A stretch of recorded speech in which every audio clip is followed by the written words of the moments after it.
When it comes to a medium of exchange, when talking about Bitcoin, are we talking about an investment or a peer-to-peer electronic cash system? Please work that into your explanation of why Bitcoin is a good medium of exchange.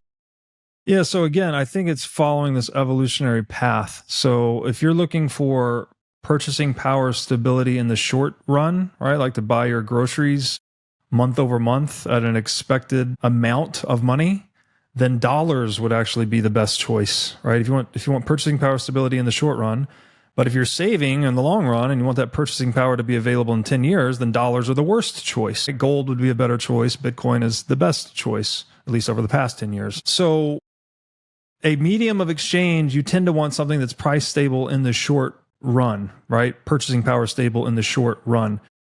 I think Bitcoin evolves to become that over time, right? Then again, we're back to the volatility discussion. And volatility is a function of price discovery, which we just talked about. Volatility tends to subside as the market cap of any asset increases, right? The example I always like to cite here is Amazon. It peaked around $107 in December 1999, and by September 2001, it was $6, right? Amazon had a 94% drawdown in a little over a year. And then from that September 2001 bottom, Amazon's market cap has gone from like $5 billion to $2 trillion today. So it's grown by 39,000 plus percent. So Amazon's volatility in that drawdown period was massive, right? It drew down 94%. And as of October 24, Amazon's annualized volatility is around 31. It's like a 31 vol asset now. So because it's much larger, its volatility has gone down. And again, we've seen that pattern persist with the growth of Bitcoin as well. As its market cap has grown, its price volatility against other assets has declined. So I would expect that pattern to continue into the future until Bitcoin reaches a point that it is short-run purchasing power stable enough to be used as a medium of exchange to buy your groceries, your coffee, etc. Mr. Schiff, please address what Robert is medium of exchange about, and volatility.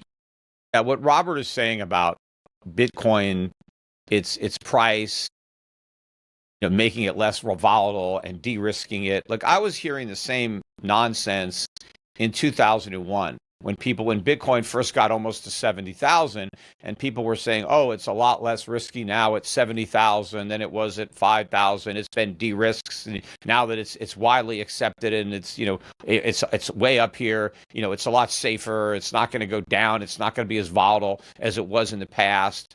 And then, within a year, it was back bound below 16,000. I mean, it had a complete collapse. And sure, yeah, then it rallied back up again, but it may not have. It did, but it didn't lose the volatility. And just because Bitcoin is now back above 70,000, getting close to the record high again that we set in March, maybe it'll make a new high, although it's still about 30% below the record high in gold terms. So it has a long way to go to make a new high priced in gold, but it may make a new high price in dollars. But we don't know. It could easily crash again. It can go down to 16,000. It can go to 10,000. It can go lower. It can go a lot lower. Nobody knows. Robert doesn't know. You think it's going to keep going up. You don't know. It might collapse. And so it's hard to say it's any kind of store of value if it could be prone to such a dramatic decline. And even more so. I mean, people got lucky that it came back last time, and it may keep falling. And of course, a lot of people that bought Bitcoin when it was at 69,000, sold it on the way down. Obviously, people sold it. That's why it went down to 16,000.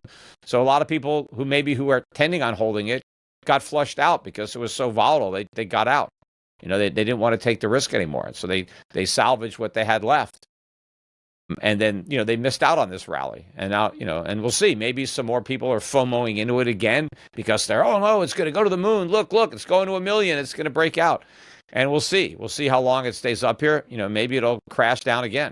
I know that Donald Trump is a big reason for the euphoria. Earlier in the year, it was the ETFs that came about, and that's what drove the speculation. Was the ETF buyers. They need something else to keep the scheme going because I think it's really run out of chain on its own. So they have to come up with new things to create the optimism to get people to stop selling and to sucker more buyers into the market so that the price will go up. If you enjoyed this clip, click here for the full episode and here for more just like it. Also, like this video to help shine light on the corruption of money and subscribe to stay connected. Thank you.